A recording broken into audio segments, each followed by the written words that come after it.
కుటుంబాలు కట్టబడుటకు సూత్రములు. కీర్తన 128 4వ వచనం. కీర్తన 128 4వ వచనం. యెహోవా యందు భయభక్తులు గలవాడు ఇలాగు ఆశీర్వదించబడును. సియోనులో నుండి యెహోవా నిన్ను ఆశీర్వదించును. చాలు. ఒక కుటుంబము దీవించబడాలి అంటే, ఒక కుటుంబము ఆశీర్వదించబడాలి అంటే, ఆ కుటుంబము దేవుని యందు భయభక్తులు కలిగిన కుటుంబముగా ఉండాలి. దేవుని యందు భయభక్తులు కలిగిన ప్రతి కుటుంబాన్ని దేవుడు సియోనులో నుండి ఆశీర్వదిస్తాడట. సియోనులో నుండి మన కుటుంబాలు ఆశీర్వదించటానికి ఆయన సిద్ధంగా ఉన్నాడు. కానీ ఈనాడు కుటుంబ వ్యవస్థలు చూస్తున్నప్పుడు అనేక కుటుంబాలలో రకరకాలైనటువంటి సమస్యలు, రకరకాలైనటువంటి గొడవలు, సంతోషము సమాధానము లేకుండా బ్రతుకుతున్నటువంటి కుటుంబాలు ఎన్నో కనిపిస్తున్నాయి. పెద్ద కుటుంబాలు పాడయ్యాయి, చిన్న కుటుంబాలు అవి కూడా పాడైపోయాయి. కారణం ఏమిటి అంటే, దేవుని భయమును విడిచి తిరగటం వలన అనేక కుటుంబాలు ఆశీర్వాదం లేకుండానే బ్రతుకుతూ ఉన్నారు. ప్రతి ఆదివారం ప్రార్థన అయిన తర్వాత ఒక నెలలో కొందరు చిన్న బిడ్డలు నా దగ్గరికి వచ్చారు. వచ్చి ఏమని సమస్య అంటే, ఒక్కొక్కరు ఒక సమస్య చెప్పారు. పెద్దవాళ్ళు వారి సమస్యలు చెప్పారు. ఆ చిన్న బిడ్డ చెప్పిన సమస్య ఏంటంటే, మా అమ్మ నాన్న ఈరోజు కొట్లాడుకున్నారు సార్, ఒకరినొకరు కొట్టుకున్నారు, వాళ్ళ కోసం ప్రార్థన చేయి అని చెప్పింది. చిన్న బిడ్డ, ఒక 4-5 ఏళ్ళు ఉంటుంది ఆ పాపకి. ఒక చిన్న బిడ్డ తన తల్లిదండ్రులు అంటే తన కుటుంబము కొరకు, ఆ కుటుంబంలో ఉండే తల్లిదండ్రుల యొక్క గొడవ ఆ చిన్న బిడ్డ హృదయాన్ని ఎంతో బాధ పెట్టింది. ఆ బాధ ప్రార్థనలో కూర్చొని అప్పుడప్పుడు కళ్ళమ్మని నీళ్లు పెడతా కూర్చుంది ఆ పాప. ప్రార్థన అంతా అయిన తర్వాత ఆ బిడ్డ చెప్పిన పని ఏంటంటే, మా అమ్మ నాన్న వాళ్ళు కొట్టుకున్నారు, వారు సంతోషంగా ఉండేటట్లు ప్రార్థన చేయండి సార్ అని అడిగింది. అంటే అనేక కుటుంబాలు, పెద్ద కుటుంబాలు పాడవుతున్నాయంట. ఆమోసు గ్రంథములో ఒక మాట ఉందండి, చూడండి. ఆమోసు గ్రంథము 6వ అధ్యాయము 11వ వచనములో, 6వ అధ్యాయం 11వ వచనం.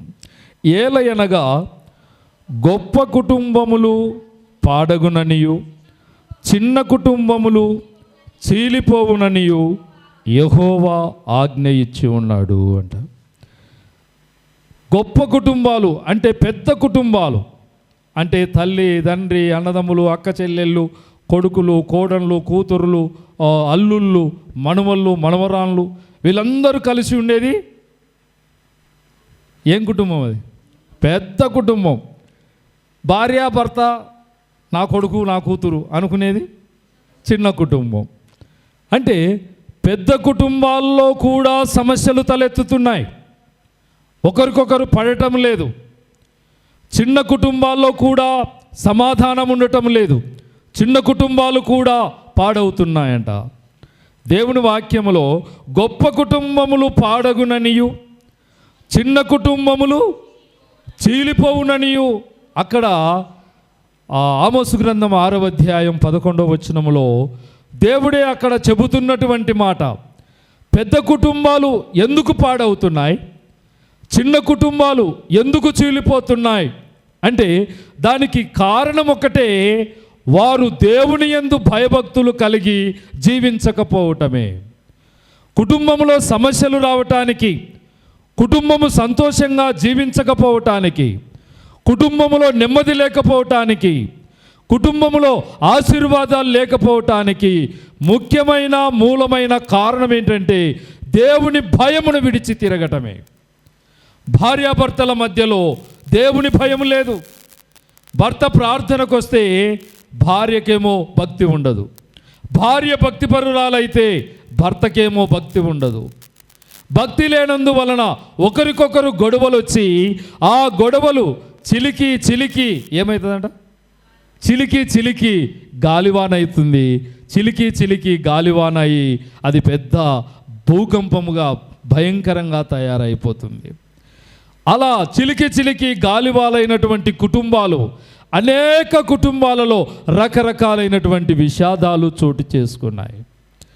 తల్లిదండ్రులు గద్దించారని, ఆ అమ్మాయి సరిగా పాస్ అవ్వలేదని, నువ్వు ఇంకా బాగా చదివింటే బాగుండు, ఏమి ఇన్ని మార్కులు వచ్చాయని తల్లిదండ్రులు గద్దించినందుకు ఒక అమ్మాయి ఫ్యాను కూరేసుకొని చచ్చిపోయింది. కుటుంబం అంతా కూడా విషాదముతో నింపబడింది. ఇలాగ అనేక సంఘటనలు కుటుంబంలో, భార్యాభర్తల మధ్యలో, తల్లిదండ్రుల మధ్యలో, వారి జీవితంలో, వారి కుటుంబం జీవితంలో చిన్న చిన్న విషయాలకు సర్దుకునే మనసు లేకపోవడం వలన అనేక కుటుంబాలు ఏమవుతున్నాయి తెలుసా? పాడవుతున్నాయట. పెద్ద కుటుంబాలు పాడైపోతున్నాయంట, చిన్న కుటుంబాలేమో చీలిపోతున్నాయంట, సంతోషము లేని కారణమున. కాబట్టి ప్రియులారా, సంఘమునికి వస్తున్నటువంటి ప్రతి కుటుంబము కూడా ఎలా ఉండాలి? సంఘానికి వచ్చేటువంటి ప్రతి కుటుంబము కూడా ఆశీర్వదించబడాలి. ఆశీర్వదించబడే కుటుంబాలుగా మన కుటుంబాలు ఉండాలి. కాబట్టి మనం ఇంటికి పోతే ఇల్లు కూడా ఒక చిన్న సంఘంలాగా ఉండాలి. మీరే సంఘ బిడ్డలే, ఇంకొకరిని దేవుని మందిరానికి నడిపించేటట్లుగా మీ ప్రవర్తన ఉండాలి. మీరే ఇంటి దగ్గర బూతులు మాట్లాడినారనుకోండి, మీరే ఇంటి దగ్గర కొట్లాటకు దూసుకున్నారనుకోండి, కొట్లాటకు సిద్ధంగా ఉన్నారనుకోండి, మీరే వాళ్ళను వీళ్ళను వాళ్ళ మీద వీళ్ళ మీద కొట్లాటకు పోయినారనుకోండి, మీ భక్తిని చూసి ఆదివారం మనం ప్రార్థనకు వస్తుంటే పక్క వాళ్ళు ఏమనుకుంటారండి? బూతులు మాట్లాడుతుంది, సినిమాలు చూస్తుంది, కొట్లాడుతుంది, తర్వాత ఇప్పుడేమో భక్తిపరురాలుగా బైబిల్ పట్టుకొని పోతుంది ప్రార్థనకు అని అంటారు. అంటే దేవుని యొక్క సన్నిధికి రాకుండా, దేవుని మందిరంలో గడపకుండా ఆటంకపరిచేది ఎవరంటే నీవు, నీ కుటుంబమే. నీ కుటుంబం బయట సరి అయిన రీతిలో నీవు జీవించకపోవడాన్ని బట్టి, భక్తి జీవితము నీలో లేకపోవడాన్ని బట్టి, పరిశుద్ధత నీలో లేకపోవడాన్ని బట్టి నీ వలన ఇతరులు మందిరానికి రాకుండా ఆగిపోతున్నారు, నీ మాటలను బట్టి, నీ ప్రవర్తనను బట్టి. కాబట్టి సంఘం అనేది ఒక పెద్ద కుటుంబము, నీ ఇల్లు అనేది ఒక చిన్న సంఘములాగా ఉండాలి. సంఘమేమో అనేక కుటుంబాలు కలిస్తే సంఘము ఒక పెద్ద కుటుంబము, కానీ నీ ఇల్లు అనేది ఒక చిన్న సంఘముగా ఉండాలి. అంటే నీ ఇంట్లో ప్రార్థన ఉండాలి, నీ ఇంట్లో దేవుని భయం ఉండాలి, బూతులు మాట్లాడకుండా నీ నోరును కట్టుకోవాలి, అపవిత్రమైన మాటలు పలకకుండా జాగ్రత్తగా ఉండాలి. నీ పరిశుద్ధతను నీవు కాపాడుకుంటే నీ భక్తిని చూసి నీ వెనక 10 మంది దేవుని మందిరానికి వచ్చే ప్రవర్తన నీవు కనపరచాలి. 20 సంవత్సరాలైనా రక్షించబడినా ఒక్కరినైనా ఒక్కరినైనా నీతో పాటు దేవుని మందిరానికి తేగలిగిన వారు ఎంతమంది? నేనొక్కరిని భక్తిపరునిగా ఉంటే చాలనుకుంటున్నాం, నేనొక్కరిని దేవుని మందిరానికి వెళ్తే చాలనుకుంటున్నాం. నీతో పాటు దేవునికి మందిరానికి నడిపించగలిగిన భక్తి కలిగిన కుటుంబముగా మన కుటుంబాలు మార్చబడునుగాక. ఆమేన్. మనము దేవుని మందిరానికి రావడం ద్వారా మన పక్షంగా మనం కుటుంబాన్ని చూసిన వారు మనతో పాటు దేవుణ్ణి ఆరాధించడానికి రావాలి. మన ప్రవర్తనను చూసి దేవుని నామము అవమానకరంగా మాట్లాడుకునేటట్లుగా క్రైస్తవులు బ్రతకకూడదు. కాబట్టి మన కుటుంబాలు పాడు కాకుండా ఉండాలన్నా, చిన్న కుటుంబాలు చీలిపోకుండా ఉండాలన్నా కొన్ని ప్రాముఖ్యమైనటువంటి సూత్రాలు తప్పనిసరిగా కుటుంబానికి అవసరం. ఈ అవసరతలు, ఈ సూత్రాలు తెలియక అనేక కుటుంబాలు, క్రైస్తవ కుటుంబాలలో సాతానుడు విజృంభించి పాడు చేస్తున్నాడు, చీల్చివేస్తున్నాడు. అసమాధాన బ్రతుకులో అనేక మంది క్రైస్తవులు బ్రతుకుతూ ఉన్నారు. ప్రియులారా, మొదటి సూత్రం ఏంటంటే దిద్దుబాటు గల కుటుంబముగా మన కుటుంబాలు ఉండాలి. ఏ కుటుంబాలు? దిద్దుబాటు గల కుటుంబాలుగా ఉండాలి. చూడండి, ఆమోసు గ్రంథములోని 6వ అధ్యాయము 12వ వచనం, గుర్రములు బండ మీద పరిగెత్తున, అట్టి చోట ఎవరైనా ఎద్దులతో దున్నుదురా అని రాయబడి ఉంది.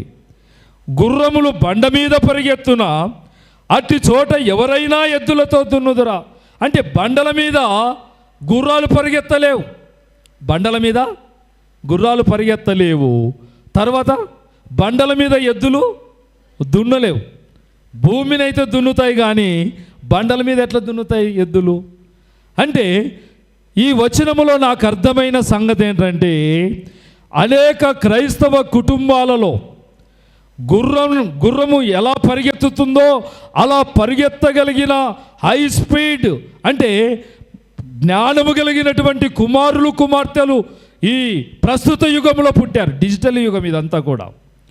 మనమే తెలివిమంతులు మనకంటే, మన పిల్లలు మనకంటే తెలివిమంతులు. మనకు సెల్ ఫోను కొన్ని మాత్రమే వస్తాయి, మనం దాంట్లో చూసేటివి అంటే అవి కొన్ని అర్థం కావు. కానీ ఈ కాలపు పిల్లలకు అన్నీ తెలుస్తాయి. మనకు సలహాలు సూచనలు చెప్పగలిగినంత టెక్నాలజీ ఈ ప్రస్తుత కాలం పిల్లలు ఆటోమేటిక్గా వాళ్ళకు వచ్చేసింది. అంటే గుర్రముల వలె పరిగెత్తేటువంటి టాలెంట్స్ పిల్లలకు ఉన్నాయి. తల్లిదండ్రులు ఎట్లా అంట? ఎద్దుల్లాగంట. పొద్దున్న లేచిన వాళ్ళ నుంచి డ్యూటీకి పోవాలి, డ్యూటీ చేయాలి, డ్యూటీ అయిపోతే మరలా పరిగెత్తుకుంటూ రావాలి, మరలా ఇంటి పనులు చూసుకోవాలి, కూరగాయలు సరుకులు తెచ్చుకోవాలి. ఒక ఎద్దుల్లాగా అంటే కష్టపడి పని చేస్తున్నారు. మన పిల్లలైతే గుర్రముల వలె పరిగెత్తుతున్నారు. అయితే ఆ ఇంటిలో ఉన్నటువంటి ఆటంకం ఏంటంటే, ఆ ఇంటిలో బండలున్నాయి. ఏమున్నాయంట? బండరాళ్ళున్నాయంట. ఈ సంగతి నేను ఆధ్యాత్మిక కోణంలో నేను చెప్పాలనుకుంటున్నాను. బండలు ఏ క్రైస్తవ కుటుంబములో బండలున్నాయో, బండలంటే అభ్యంతరాలు అనే అర్థం, ఆటంకాలు అనే అర్థం. ఏ కుటుంబములో బండరాళ్ళు, అపవిత్రమైనటువంటి బండరాళ్ళు, కోపం అనేటువంటి బండరాళ్ళు, అసూయ అనేటువంటి బండరాళ్ళు, ద్వేషం అనేటువంటి బండరాళ్ళు, రకరకాలైనటువంటి పాప సంబంధమైనటువంటి బండరాళ్ళు, అభ్యంతరాలు ఏ కుటుంబంలో ఉన్నాయో ఆ కుటుంబాలు ఎన్నటెన్నటికీ ఆశీర్వాదాన్ని పొందలేవు. ఆశీర్వదించబడాలి అంటే ఒక క్రైస్తవ కుటుంబంలో ఉండే ఆ బండరాలను, అభ్యంతరాలను తొలగించుకోగలిగిన కుటుంబాలుగా మార్చబడాలి. బండరాలంటే అపవిత్రమైనటువంటి కార్యములను ఏం చేయాలి? తీసేసుకోవాలి, బండరాలను తొలగించుకోవాలి అని. కాబట్టి కుటుంబంలో ఏమున్నాయి? బండలున్నాయి. కాబట్టి ఆ బండరాళ్ళు తీసేసుకోవాలి.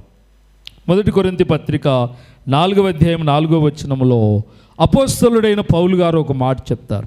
ఏమని చెప్తారంటే, నా యందు నాకు ఏ దోషమును నాకు కానరాదు. అంటే నాలో అయినా మీలో అయినా మనము చేసేటువంటి పాపాలు అవి మనకు కనపడకపోవచ్చు. ఎదుటి వాళ్ళు చేసే పాపాలు అయితే మనకు బాగా కనిపిస్తాయి. మన కంట్లో దూలం పెట్టుకొని ఎదుటి వాళ్ళ కంట్లో నలుసును వెతుకుతుంటాం, భూతద్దం పెట్టుకొని ఇట్లా, వాడు ఏం తప్పు చేశాడు, ఏం పాపం చేశాడు. ఇతరుల తప్పులను వెతికే ప్రయత్నములో అనేక కుటుంబాలు ఫెయిల్ అయిపోతున్నారు. నీ కంట్లో ఏముందన్నాడు ప్రభు అంటే, నీ కంట్లో దూలం ఉంది అంటున్నాడు. నీ కంట్లో దూలం పెట్టుకొని నీ ఎదుటివాని కంటిలో ఉండేటువంటి నలుసును నువ్వు చూస్తున్నావే. ఈనాడు భార్యాభర్తల మధ్యలో కూడా ఒకరి తప్పులు ఒకరు ఎన్నుకుంటున్నారు. ఒకరోజు భార్యాభర్తలు నా ఇద్దరికి వచ్చారు. వచ్చి ఈమె తప్పు అంటే ఈమె తప్పు, ఈ ఇద్దరు కూడా ఒకరి తప్పులు ఒకరు చెప్పుకుంటున్నారు. అంటే ఈమెది తప్పు చేసింది, ఈయన తప్పు చేసినాడని ఇద్దరు కూడా ఒకరి మీద ఒకరు తప్పులు చెప్పుకుంటున్నారు. కానీ వారిద్దరిని సద్దుమణిగించేదేటో నాకు అర్థం కాలేదు. సరే, మొత్తానికి అమ్మ మీ ఇద్దరు కొట్లాట నాకేం అర్థం కాలేదు, మీ కొరకు ప్రార్థన చేస్తాను, ఒకరికొకరు క్షమాపణ చెప్పండి అంటే చెప్పేదే లేదంట. క్షమాపణ చెప్పేలేరు. నేను తప్పు చేయలేదంటే నేను తప్పు చేయలేదు, ఇద్దరు కరెక్టే అంటున్నారు. నన్ను ఆ మాట అన్నాడు, నేను ఈ మాట అన్నా, నాదేం తప్పు ఉంది? అది పెద్ద గొడవ అయిపోయింది. మొత్తానికి పాస్టర్ గారి దగ్గరికి వచ్చారు, ప్రార్థన చేసి చేయి కలిపి ఒకరికొకరు క్షమాపణ చెప్పించి పంపించాను ఇక్కడ మందిరంలో చాలా నెలల కిందట.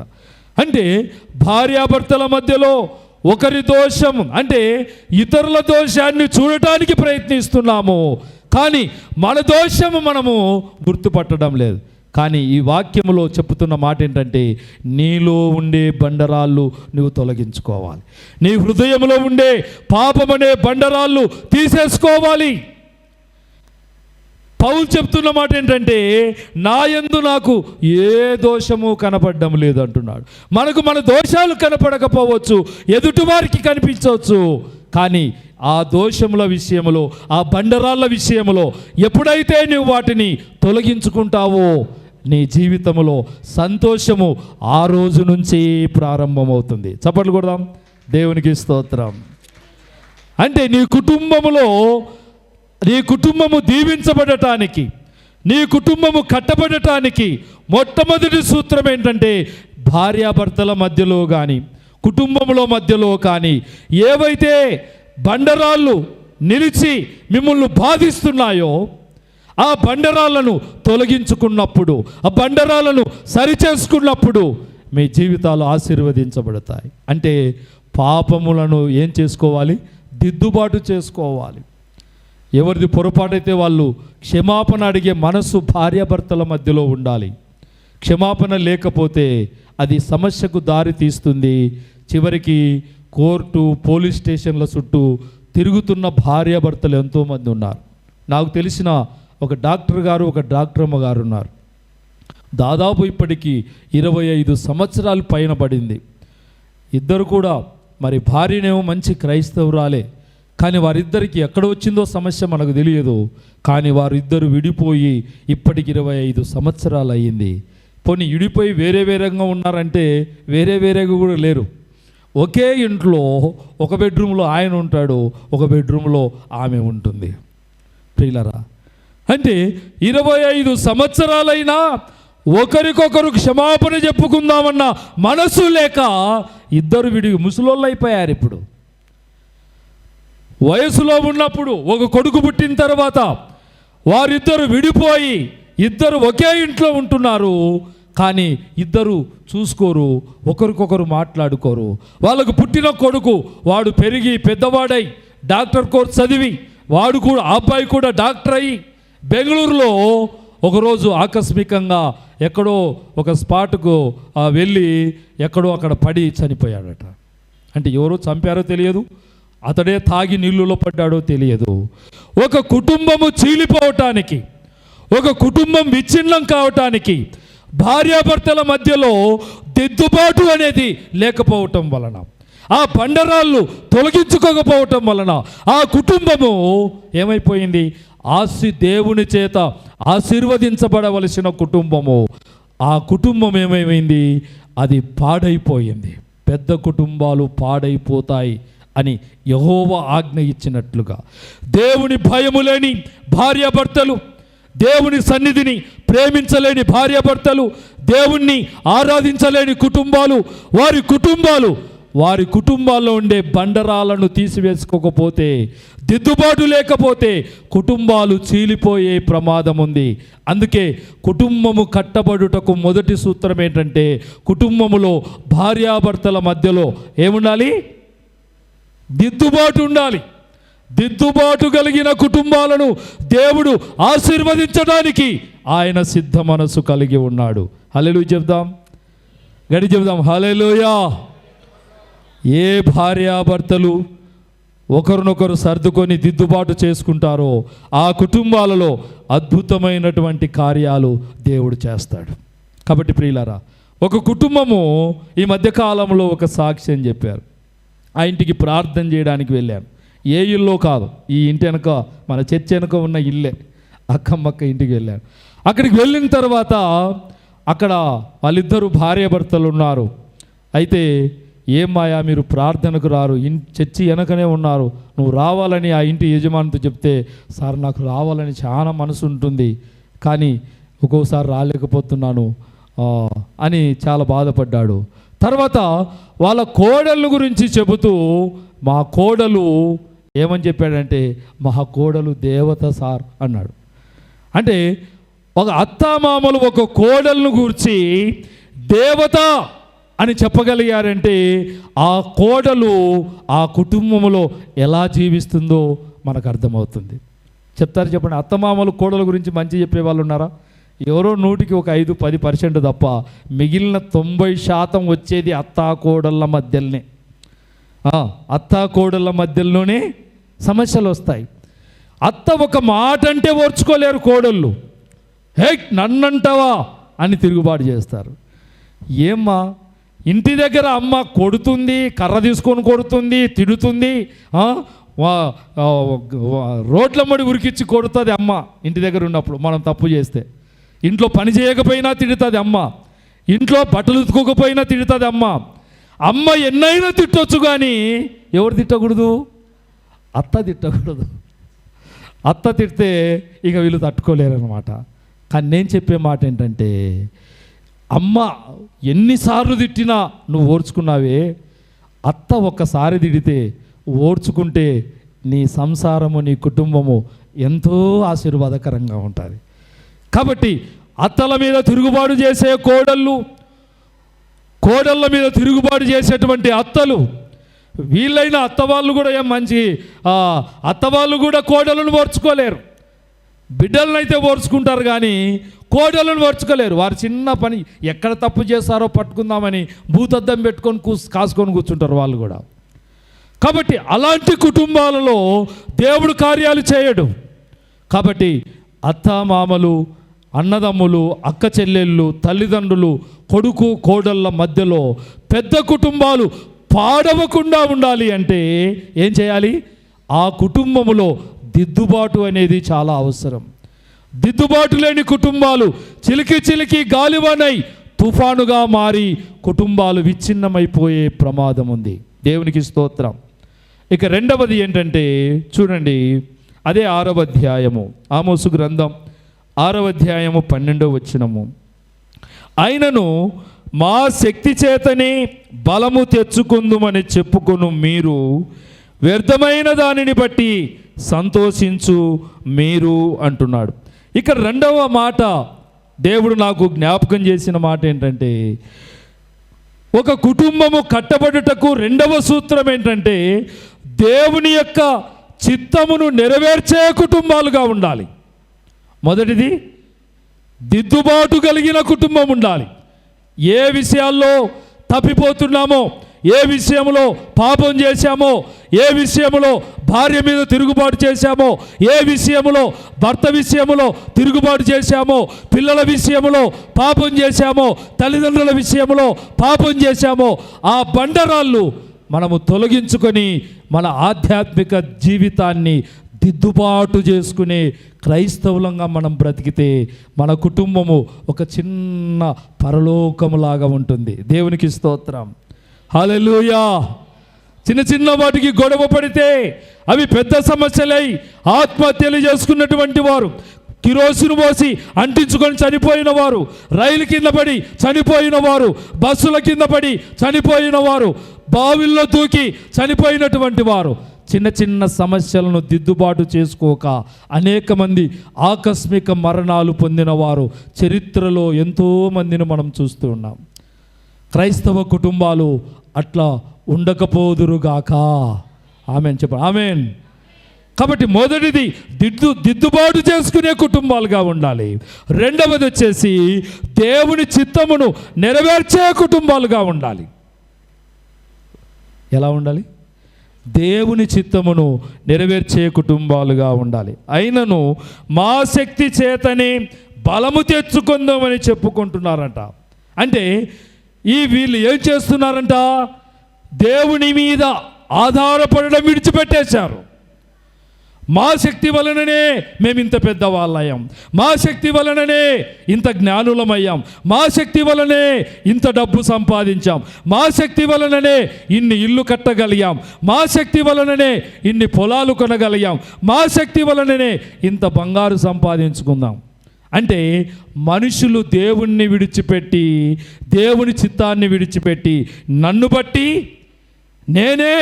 నేనుండడాన్ని బట్టే ఇవన్నీ జరిగాయి. ఓ కుటుంబంలో భార్యాభర్తల మధ్యలో నన్ను బట్టే ఈ కుటుంబం కొనసాగుతుంది, నన్ను బట్టే ఈ కుటుంబం కొనసాగుతుందని భార్య భర్త నేను అనుకుంటూ ఆ కుటుంబాలు విడిపోయిన సందర్భాలు ఎన్నో ఉన్నాయి.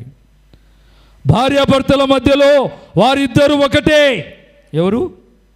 ఒకటే, ఒకే మనస్సు, ఒకే ఆత్మ. భార్య ఏం చెప్తుందో భర్త వినాలి, భర్త చెప్పే మాటకు భార్య లోబడాలి. పౌలు 2 సూత్రాలు చెప్పాడు కుటుంబానికి. అదేంటంటే, పురుషుడు శిరస్సు కనుక ఏం చేయాలి? స్త్రీ భర్తకు లోబడి ఉండాలి. ఒకటే సూత్రం. భర్తకు కూడా ఒకటే సూత్రం. ఆ సూత్రం ఏంటంటే, పురుషుడు తన భార్యను ప్రేమించాలి.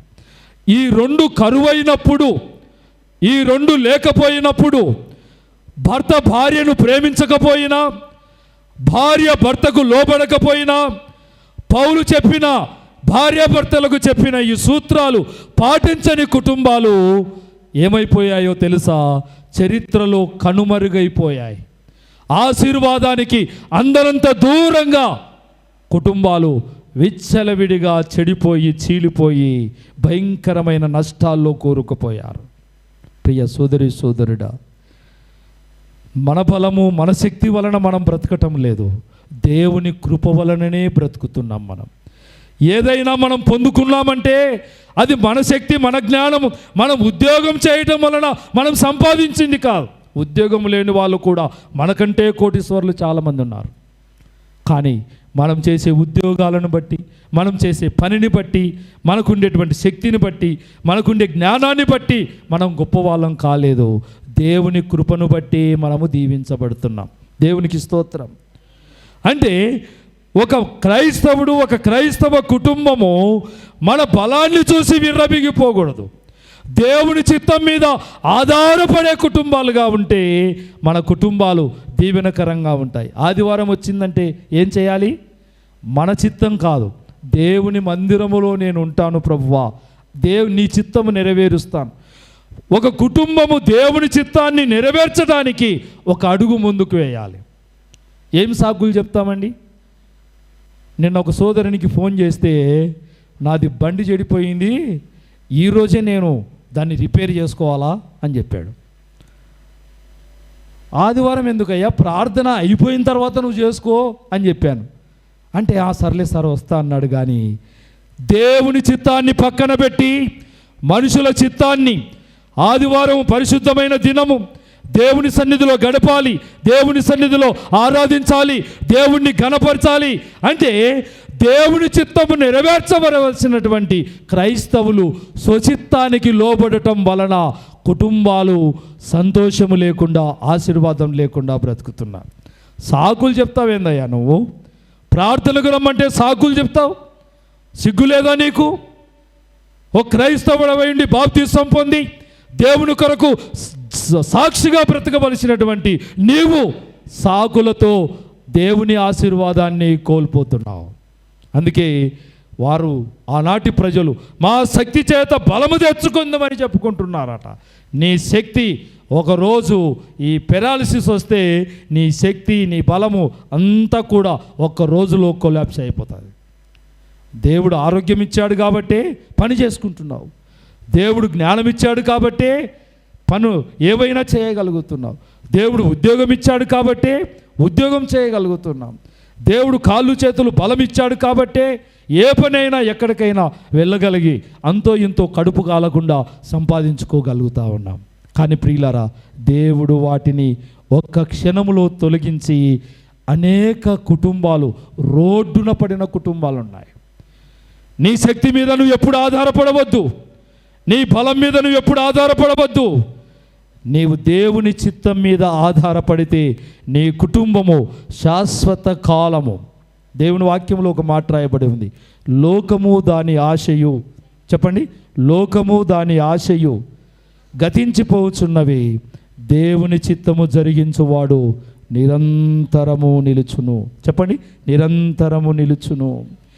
ఏ కుటుంబం అయితే దేవుని చిత్తానుసారంగా నడుస్తారో, ఏ కుటుంబం అయితే దేవుని చిత్తానుసారంగా దేవునిలో గడుపుతారో, దేవుని యందు భయభక్తులు కలిగి ఉంటారో, ఆ కుటుంబాలను దేవుడు ఆశీర్వదించడానికి ఇష్టపడతాడు. బైబిల్లో చాలా కుటుంబాలు ఉన్నాయండి.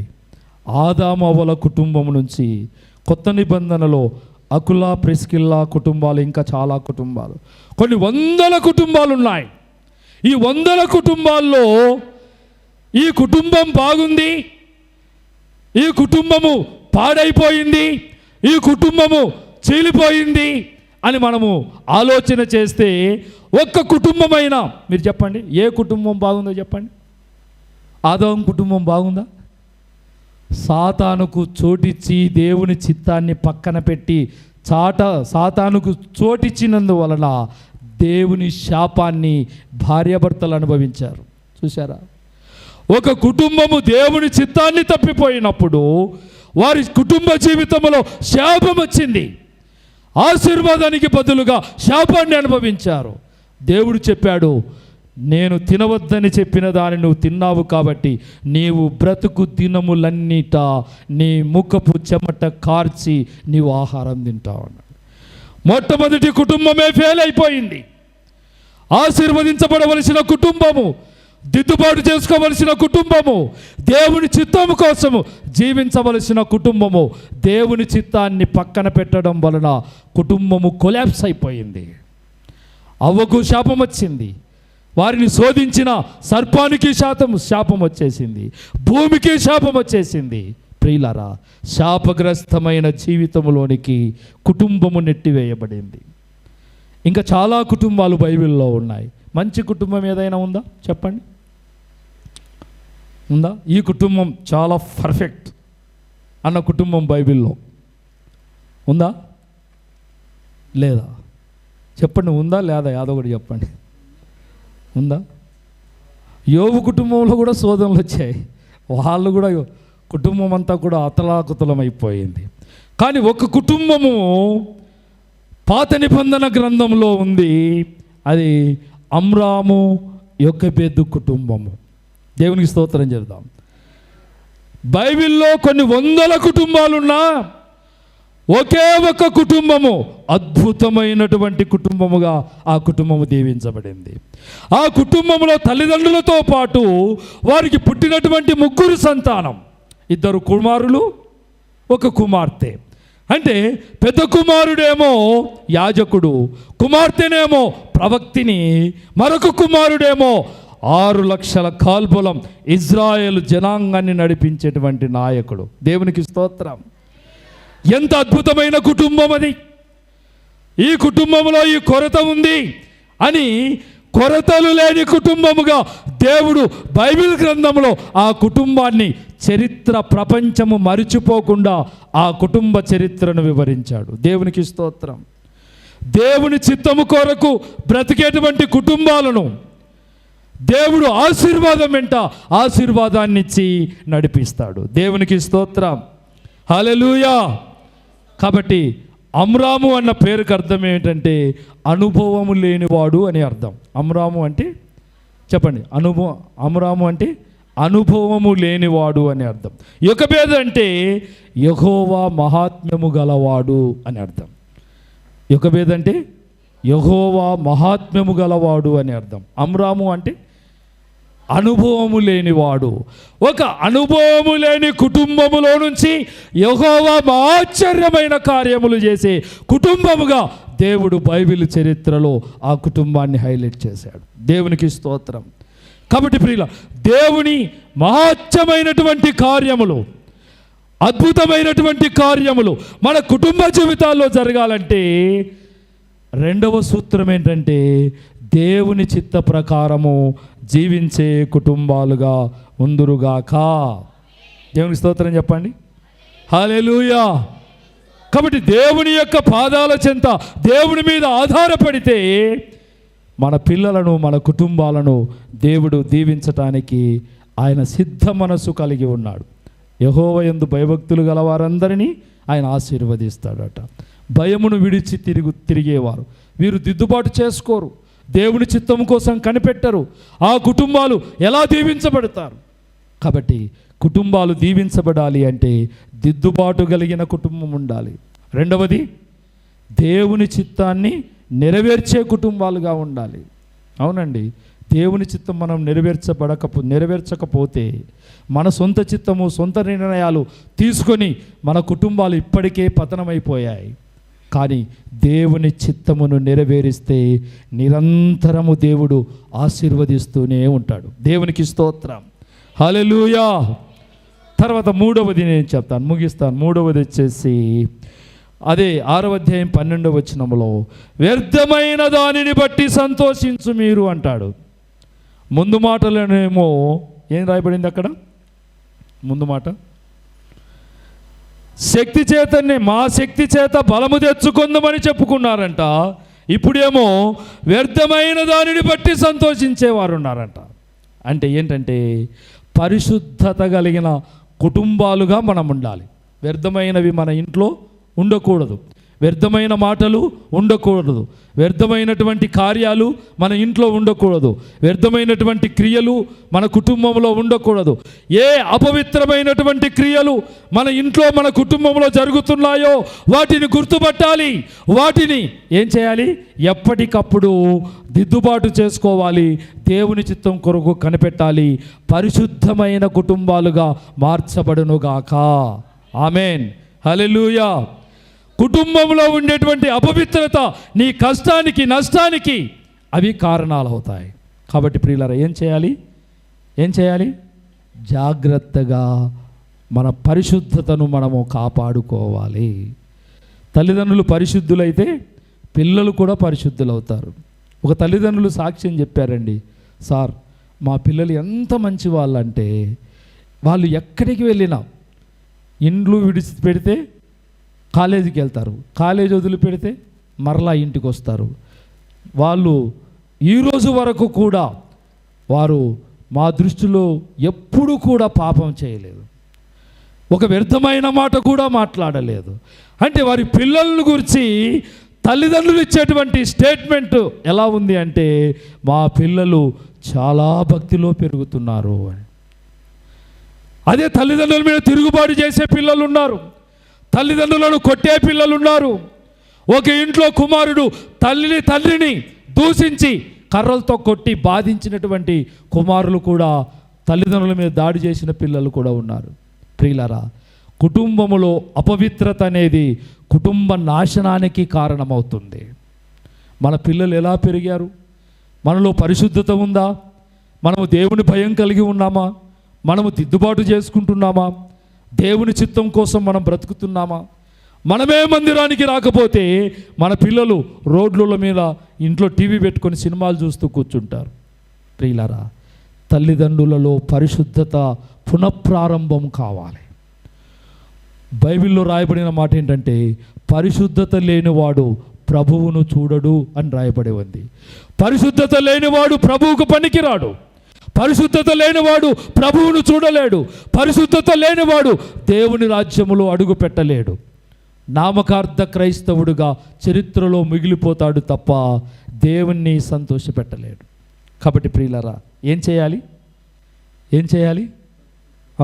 పరిశుద్ధత కొరకు మన కుటుంబాలు ప్రయాసపడాలి. పరిశుద్ధత కలిగి ఉండుటకు ప్రయత్నించుడి అని పౌలు గారు చెప్తారు. ప్రతిరోజు పరిశుద్ధంగా ఉంటే మన పిల్లలు పరిశుద్ధులుగా మార్చబడతారు. ఈ మధ్య పోయిన వారంలో హాస్పిటల్ వెళ్ళాను. హాస్పిటల్ వెళ్ళి ప్రేయర్ చేసి కిందికి వస్తుంటే ఆ ప్రేయర్ చేస్తున్నప్పుడు ఒక సిస్టర్ బయట నుంచి చూసింది. నేను ప్రేయర్ చేసి కిందికి దిగొచ్చే లోపల నాతో పాటు కిందికి దిగొచ్చి పాస్టర్ గారు అని వచ్చింది. ఏమ్మా అంటే, అయ్యా నా కొడుకు విపరీతంగా తాగి జీర్ణాశయంలో క్యాన్సర్ వచ్చింది, ఆపరేషన్ చేశారు, చావు బ్రతుకుల మధ్యలో కొట్టుమిట్టాడుతున్నాడు, ప్రార్థన చేయండి. నా కొడుకు పేరు తరుణ్ అని చెప్పింది. తరుణ్ అయ్యా, ఆ బిడ్డ కొరకు ప్రార్థన చేయండి. ఏమ్మా అంటే, పగలు రాత్రి తేడా లేకుండా తాగుతాడట. తల్లిదండ్రులేమో తాగొద్దు అని ఆ కొడుకును భర్త చూస్తే చనిపోయాడట. తల్లి మాట వినకుండా త్రాగుడుకు అలవాటు పడిపోయి ఈనాడు ప్రాణం మీదకి తెచ్చిపెట్టుకున్నాడు. సంపాదించిన డబ్బంతా పోయింది. అప్పులు తెచ్చుకున్నారట. అప్పులు కూడా ఇక తెచ్చుకోలేని స్తోమత లేదయ్యా, కనీసము రేపు తినడానికి కూడా డబ్బులు లేవు అని ఏడుస్తావు. సరే, నేనే ఆమె కొంత డబ్బు ఒక 500 రూపాయలమ్మ, నా దగ్గర కూడా ఎక్కువ లేవు, ఇదిగో ఇది తీసుకో, నీ ఖర్చులకు వాడుకో అని ఆమె ఏడుస్తూ ఉంటే ఆమె కొంత కానుకిచ్చి, ఏ పేషెంట్ దగ్గరికి పోయినా ఖచ్చితంగా నేనే కానుకిచ్చి ఆ పేషెంట్ల కొరకు ప్రార్థన చేసి వస్తాను. అలాగా ఆ సహోదరి చెప్పిన సాక్ష్యము చూడగా ఆ కుటుంబంలో ఆ అబ్బాయి తాగి తాగి తాగి తన జీవితాన్ని నష్టపరుచుకున్నాడు. ఆ బిడ్డ తాగటం వలన ఆ కుటుంబానికి పెద్ద భయంకరమైనటువంటి పరిస్థితుల్లోనికి ఆ కుటుంబం వెళ్ళిపోయింది. భర్త చనిపోయినాడు, కొడుకన్నా ఉంటాడులే అని సంబరపడింది. ఇప్పుడు కొడుకు కూడా తాగుబోతయ్యాడు. చెప్పేవారు లేక, ప్రార్థనకు నడిపించేవారు లేక, దేవుని భయము లేక ఈనాడు అనేక మంది క్రైస్తవ తల్లిదండ్రులకు పుట్టిన పిల్లలు తాగుబోతులయ్యారు, తిరుగుబోతులయ్యారు. హైదరాబాద్ సిటీలో ఒకసారి మేము హైటెక్ సిటీకి వెళ్తూ ఉంటే అక్కడ ఒక హోటల్ దగ్గర టీ తాగడానికి లేదా టిఫిన్ చేయడానికి అక్కడ ఆగాం. నేను, మా పాస్టమ్మ గారు, ఇంకా మాతో పాటు కొందరు ఉన్నారు. ఆగితే అక్కడ చాలామంది సహోదరులు, స్త్రీలు సిగరెట్లు తాగుతూ ఉన్నారు. ఏంటంటే, సార్ మీరు సిగరెట్లే చూస్తున్నారు, సిగరెట్లే కాదు మందు కూడా తాగుతారు వాళ్ళు అంటున్నారు. అంటే కుటుంబాలు వాళ్ళ ముఖాలు చూస్తే వీళ్ళు క్రైస్తవ కుటుంబాలాగానే కనిపిస్తున్నారు, కానీ వారి క్రియలు అపవిత్రమైన క్రియలు, పరిశుద్ధత లేని క్రియలు. తాగి తాగి వాళ్ళ డ్యూటీ టెన్షన్ బట్టో లేకపోతే వాళ్ళు చేసే పనులను బట్టో ఏమైనా సరే వారు దేవుని నామానికి అవమానకరంగా బ్రతికే పిల్లలుగా చరిత్రలో చెడిపోతున్నారు. ప్రియులారా, అందుకే పరిశుద్ధత లేని కుటుంబాలలో దేవుని దీవెనలు కూడా ఉండవు. అందుకే ఒక కుటుంబానికి పరిశుద్ధత కలిగిన కుటుంబముగా బ్రతికితే దేవుని చేత దీవించబడతారు. ఒక కుటుంబము చెప్పాలి దిద్దుబాటు కలిగిన కుటుంబంగా ఉండాలి. రెండవది దేవుని చిత్తమును నెరవేర్చే కుటుంబంగా ఉండాలి. మూడవది వచ్చేసి ఏ కుటుంబంగా ఉండాలి? పరిశుద్ధత కలిగిన కుటుంబంగా ఉండాలట. చూడండి, యెషయా గ్రంథం 56వ అధ్యాయం 2వ వచనం చూడండి.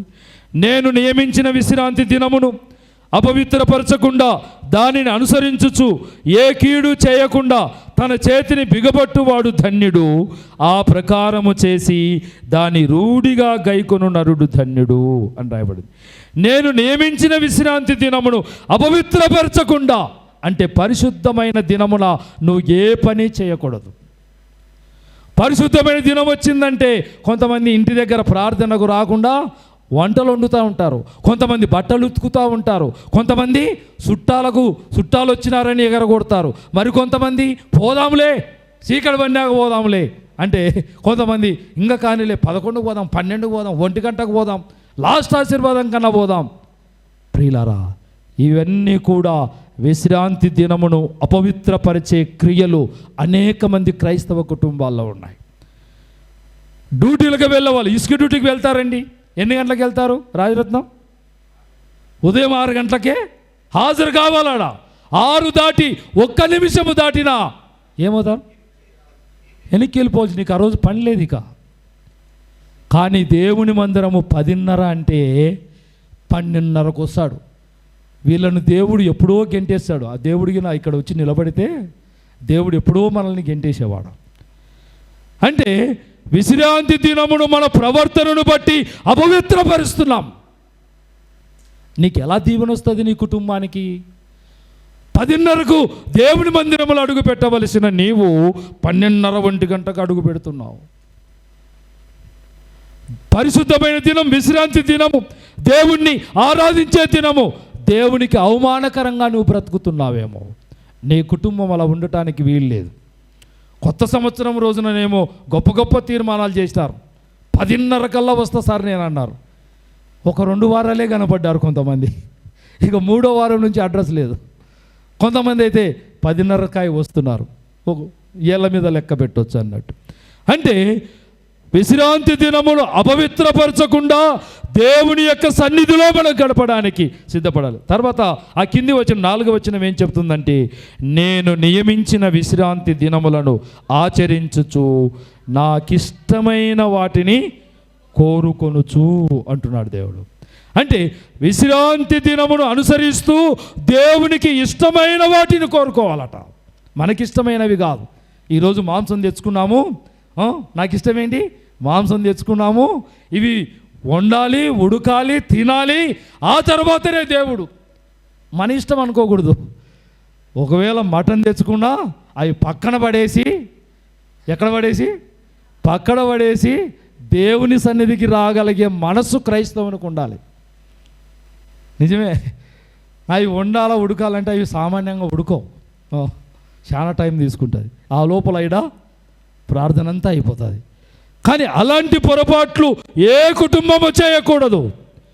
ఇక్కడ వాక్యం ఏం చెబుతుందంటే, విశ్రాంతి దినములను ఆచరించుచు నాకు ఇష్టమైన వాటిని కోరుకోవాలట. నాకంటే నాకు కాదు, పాస్టర్ కాదు, దేవునికి ఇష్టమైన వాటిని కోరుకునే క్రైస్తవ కుటుంబాలుగా మార్చబడాలి. హల్లెలూయా, గట్టి చెబుదాం, హల్లెలూయా, హల్లెలూయా. నాకు ఇష్టమైందైతే ఏంటి, నాకు ఆరోగ్యం బాగాలేదు, నీరసం వచ్చింది, వాక్యం చెబుతానో లేదో, వెళ్తానో లేదో, కొద్దిసేపు మంచం మీద దుప్పటి కప్పుకొని పనుకుంటే బాగుండు అని నా ఆశ, నా కోరిక. ఎందుకంటే నాకుండే అనారోగ్యమును బట్టి, నీరసాన్ని బట్టి. కానీ దేవుడు కొంత బలం ఇచ్చాడు, లేవటానికి బలం ఇచ్చాడు, మందిరములో అడుగు పెట్టడానికి బలం ఇచ్చాడు. పరిశుద్ధమైన దినమున 100% ఎన్నడూ కూడా ఏ రోజు కూడా నేను తప్పించుకోలేదు. దేవునికి స్తోత్రం. అంటే దేవుని పరిశుద్ధమైన దినమును ఆచరించే విషయములో మన ఇష్టాన్ని నెరవేర్చకూడదట. నాకు బండి చెడిపోయింది, నాకు ఆటో రాలేదు, నాకు ఇంకా బస్సు రాలేదు, నేను ఇంకా అక్కడ పోవాలి, ఇక్కడ పోవాలని నీకు ఇష్టమైనవి చెప్పకూడదు. విశ్రాంతి దినమున అంటే పరిశుద్ధమైన దినమున దేవునికి ఇష్టమైన వాటిని నెరవేర్చే కుటుంబాలుగా మన కుటుంబాలు ఉండునుగాక. చెప్పండి గట్టిగా, దేవునికి స్తోత్రం. ఆదివారం వచ్చిందంటే ఏం చేయాలి? దేవుని ఇష్టాన్ని నెరవేర్చే క్రైస్తవుడుగా నువ్వు మారాలి. నీ సొంత చిత్తం కాదు. మరి సారు వాళ్ళు కొత్తగా ఈ ప్రాంతానికి వచ్చారట. మరి ప్రసాద్ సారు, ఆ తర్వాత అక్క పేరు జయలక్ష్మి అక్క, అంతేనక్క, అక్క వాళ్ళు. అంటే వాళ్ళు ఇంతకుముందు ఎక్కడ వెళ్ళేవాళ్ళో మనకు తెలియదు. కానీ ఈ ప్రాంతంలో మందిరం ఉంది, దేవుని సన్నిధి ఉంది, ఇక్కడ వెళ్ళాలి అంతే అని చెప్పేసి పాటలు పాడుతున్న సమయంలోనే వారు ముందుగా రాగలిగారు. చప్పట్లు కొట్టండి. వారు కొత్త వాళ్ళైనా, నూతనంగా మందిరంలోనికి వచ్చినా వారు ముందే దేవుని సన్నిధికి వచ్చారు.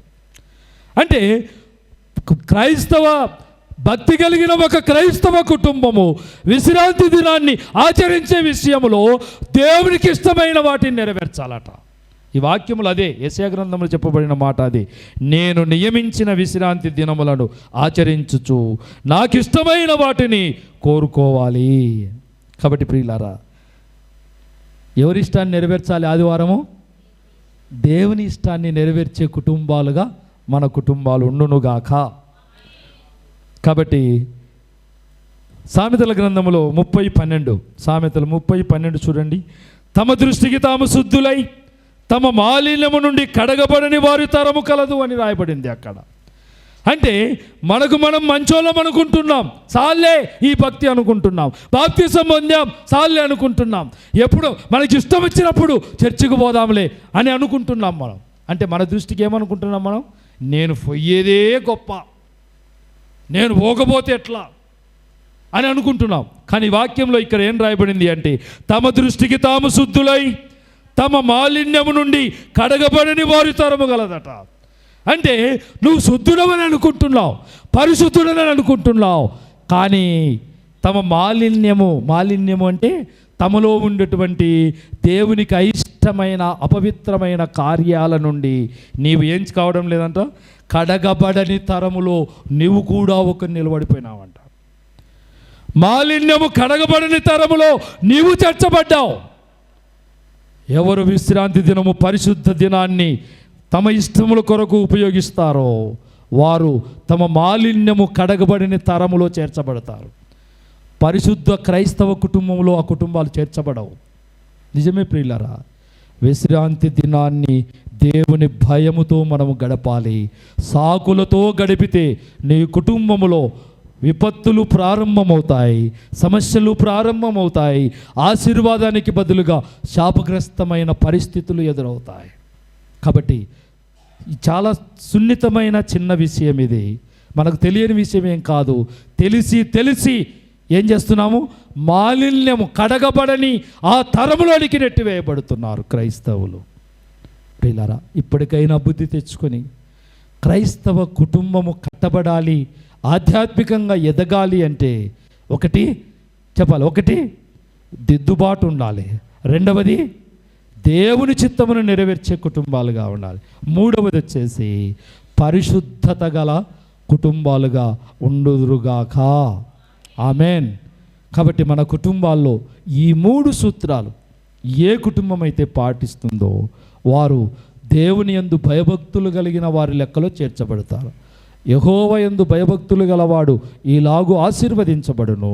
సియోనులో నుండి యెహోవా నిన్ను, నీ కుటుంబాన్ని ఆశీర్వదించడానికి ఆయన చేతులెత్తి నీ కుటుంబం వైపే ఉంచాడు.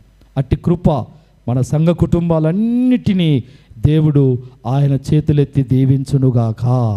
ఆమె. మోకరించండి, ప్రార్థన చేద్దాం.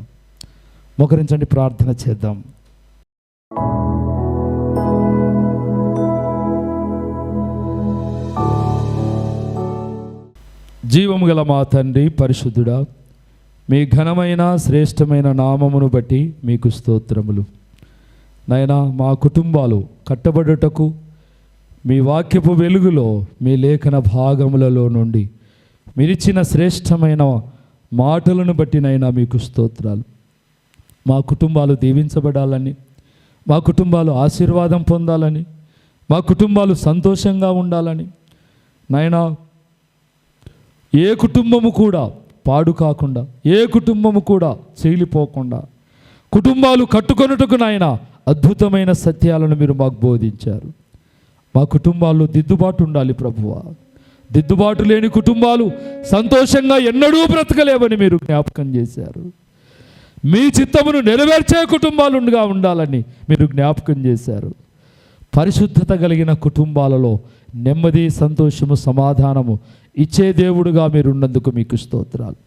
అట్టి కుటుంబాలుగా మా కుటుంబాలు వర్ధిల్లునట్లుగా సహాయము దయచేసి మీ నామమునకు మహిమ కలిగించుకోవమని, వచ్చే వారములో నాయన ఈ పరిశుద్ధ దినమును నాయన మేము క్రమముగా ఆచరించుటకు, మిమ్మల్ని మహిమపరచుటకు మా కుటుంబాలను దీవించమని ప్రార్థిస్తున్నాను.